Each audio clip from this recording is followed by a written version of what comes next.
सुरेश गे अरे गुंडा डीके सुरेश गे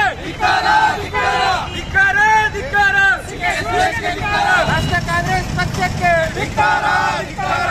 हेलो भारत माता की जय। हेलो दोस्तों, स्वागत है आपका हमारे इस चैनल एफएम गाइड और डेक्कन डाइजेस्ट में। दोस्तों, जिस तरह से कल रामनगर में एक बहुत ही बड़ी कंट्रोवर्सी हुई जिसको लेकर के काफ़ी चर्चा हो रहा है पूरे देश भर में। असल में हुआ था ये कि रामनगर में जहां बाबा साहेब अम्बेडकर की एक मूर्ति की स्थापना होनी थी, तो उस प्रोग्राम में काफ़ी सारे बड़े बड़े जाने माने लीडर वहां पर आए हुए थे, जिसमें अश्वत्थ नारायण और डीके सुरेश के बीच हुई झड़प तो हुई, मगर कर्नाटक का चीफ मिनिस्टर बसवराज बोम्मई के सामने हुई है, जिसे बीजेपी का मानना है कि वो एक शर्मनाक चीज़ है और वो चीफ मिनिस्टर के सामने नहीं होनी चाहिए थी। इस चीज़ को लेकर के इन लोगों में नाराज़गी है। तो अभी बीजेपी युवा मोर्चा की तरफ से अभी यहाँ पर बसव कल्याण में अम्बेडकर सर्कल पे आप देख सकते हैं कि प्रोटेस्ट किया जा रहा है। तो आइए इनसे बात करते हैं। तो सर, आप बताइए कि किन चीज़ों को लेकर के नाराज़गी है अभी फ़िलहाल आप लोगों में? नाराजगी बोल के तो हर चीज़ पे कांग्रेस का नाम मतलब ही ये हो जाता है कि देश के गद्दार लोग हम मानते हैं उन्हें, क्योंकि जिस कांग्रेस को महात्मा गांधी जी का और सभी लोगों का ये कहना था कि आज़ादी के बाद इसे डिसॉल्व करना चाहिए, फिर भी वो लोग चलाते आए, एक परिवार का पार्टी बना के आए कांग्रेस ने। और उनका गुंडाइज्म देखो आज कि एक मंच पे जहाँ पे डॉक्टर भीमराव अंबेडकर जी, डॉक्टर बाबा साहब अंबेडकर जो हमारे संविधान शिल्पी है, उनके एक मूर्ति उद्घाटन का एक सभा चला रहता है, और उस सभा में वहाँ पे एक हमारे स्टेट के मंत्री जी बात करते रहते हैं। वहाँ पे गुंडा डीके सुरेश, मैं गुंडा इसलिए कह रहा हूँ क्योंकि एक एमपी होने के नाते, एक संसद होने के नाते जिस तरह की मर्यादा का पालन करना चाहिए, हम सब लोगों ने स्टेज के ऊपर देखा, पेपर एक हाथ में लेके ऐसे ऐसे हाथ करते हुए वहाँ पे आ रहे, किसी को डराने धमकाने का उनका जो संस्कृति है वो वहीं पे दिखा रहे थे वो, क्योंकि कुछ चीज़ें रहते हैं वो उन बहुत छुपाने से भी उनसे छुपे नहीं जाते।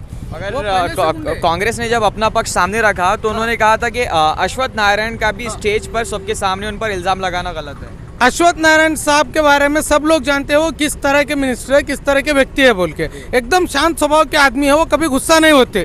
जिस तरह से उन लोगों का दुर्व्यवहार था, स्टेज के सामने कुछ गुंडों को लेके आए थे वो लोग, भाजपा वहाँ पे देख सकते हैं हम लोग, कुछ गुंडों को लेके आके वहाँ पे सीएम के सभा में जाके कुछ भी वो ये नारे लगाना, जहाँ पे लोगों को गलत तरीके से उकसाना, इस तरह की एक्टिविटीज जब चलेंगे तो कोई भी आदमी जो शिस्त पालन करता है उससे स्वाभाविक होकर गुस्सा आता है। उन्होंने कभी भी कुछ गलत बात नहीं। आपके सपने हमारे अपने, new Asia developers private limited company.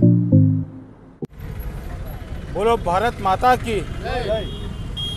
आज बसव कल्याण में भारतीय जनता पार्टी युवा मोर्चा, नगर युवा मोर्चा और तालुका युवा मोर्चा से जो कर्नाटक में कल जो विडंबना हुई, जो सामाजिक कार्य में जहां पर कर्नाटक के लाड़के सीएम बीएस बोम्मई ने एक दलित समावेश में जाते हैं, डॉक्टर बाबा साहब का अम्बेडकर का मूर्ति का पूजा रहता है, उस समाज के लिए हमारे दलित भाई पर हज़ारों की संख्या में जमा होते हैं। उस जमा हुए फंक्शन में वो एज पर प्रोटोकॉल प्रकार वो गवर्नमेंट फंक्शन, उस फंक्शन में ऐसी विडंबना, ऐसे बात ऐसे नहीं होना चाहिए। जो एक गुंडे के जैसा एक member of parliament Suresh ji ने जो बर्ताव हमारे मंत्री से किए हैं, वो मंत्री नहीं, वो कर्नाटक राज्य के सभी लोगों के एक मंत्री है। जैसे कर्नाटक के ये सीएम पार्टी के नहीं, सभी पार्टी लोगों के एक सीएम हैं। ऐसे मंच पे जहाँ पर दलितों को कुछ फ़ायदा हो सकता था, जहाँ पर कुछ सीएम साहब ने दलित समाज के लिए अनाउंस कर सकते थे, वैसे समय में ये लोगों को बीजेपी का कोई भी अभिवृद्धि काम समाज को नहीं होना, बल्कि एक कांग्रेस का दुष्यंत गुंडा एमपी जो वर्ताव हमारे सीएम के साथ में केस है, जो मंत्री जी के साथ में केस है, उसका भारतीय जनता पार्टी कड़ा विरोध करते हैं बसव कल्याण युवा मोर्चा से। आप लोगों की मांगे क्या क्या है फिलहाल? आप क्या कुछ चाहते हैं कि माफ़ीनामा हो या क्या कुछ हो? ज़रूर माफ़ीनामा होना चाहिए। बिना कुछ गलती के उन्होंने गुंडा वर्तन किया है। जो हमारे वो एक पक्ष के मिनिस्टर नहीं है, वो कर्नाटक राज्य के मिनिस्टर है, और जो हमारे राज्य के मुख्यमंत्री जी है उनके सामने उन्होंने वैसा वर्तन किया है। 100% वो माफ़ी मांगना चाहिए बोल के हमारा मांग है, और आगे आने वाले दिनों में उनका मेंबरशिप भी रद्द होना चाहिए बोलकर हमारी मांगे है।